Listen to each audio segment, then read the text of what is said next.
बिस्मिल्लाहिर्रहमानिर्रहीम। अस्सलामुअलैकुम। आप देख रहे हैं यूट्यूब चैनल आम सी बातें। अपोजिशन और मौलाना फजलुर रहमान की मुनाफकत अल्लामा साद हुसैन रिजवी ने सबको एक्सपोज कर दिया है। इस वीडियो में हम इसी के मुतालिक बात करेंगे। नाजरीन कराम, इतवार के दिन तहरीक अदम एतमाद पर वोटिंग हो रही है और इस वक्त हालात ये हैं कि अपोजिशन ने इमरान खान साहब के तमाम इत्तेहादी भी तोड़ लिए हैं और इसके अलावा तहरीक इंसाफ के 20 से ज़ायद MNAs अपोजिशन के साथ मिले हुए हैं और बाज़ाहिर यही नज़र आ रहा है कि इमरान खान साहब के लिए उनकी हुकूमत को बचाना बहुत मुश्किल हो गया है।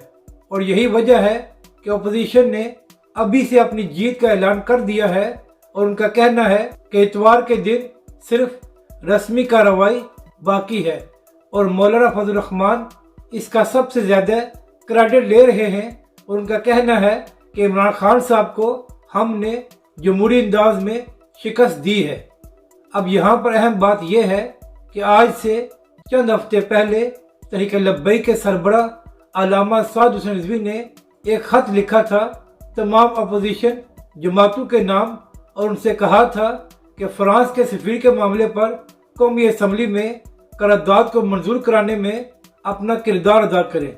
शहबाज शरीफ और बिलावल भुट्टो वगैरह ने तो तहरीक लब्बैक पाकिस्तान के वफद को मुलाकात का वक्त ही नहीं दिया था। बहरहाल मौलाना फजलुर रहमान ने डॉक्टर शफीक अमीनी साहब से मुलाकात की थी और डॉक्टर शफीक अमीनी साहब ने अल्लामा साद हुसैन रिजवी का ख़त मौलाना फजलुर रहमान को दिया था और उनसे कहा था कि आप कौमी असम्बली में अपना किरदार अदा करें।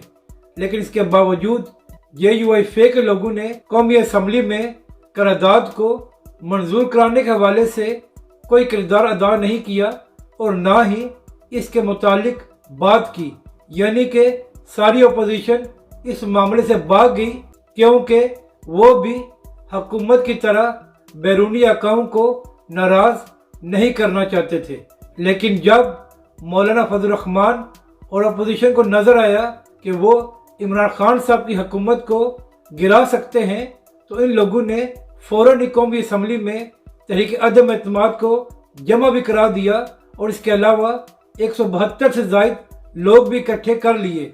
तो यहाँ से मालूम होता है कि इन लोगों के लिए सियासत ही हर चीज़ है और नामूस रिसालत के मामले पर ये लोग आवाज़ को बुलंद नहीं कर सकते क्योंकि इससे बैरूनी आका नाराज़ हो जाते हैं। तो इसलिए जब इलेक्शन हो तो पाकिस्तानी अवाम इन तमाम के चेहरे याद रखे और वोट के ज़रिए इनसे बदला ले और तहरीक लब्बैक पाकिस्तान और अल्लामा साद हुसैन रिजवी का साथ दें, जिन्होंने नामूस रिसालत के लिए आवाज़ को बुलंद किया और इसके लिए हर मुश्किल को भी बर्दाश्त किया। अपनी राय का ज़रूर इजहार करें कि आपको ये वीडियो कैसी लगी और हमारे इस चैनल को भी सब्सक्राइब करें।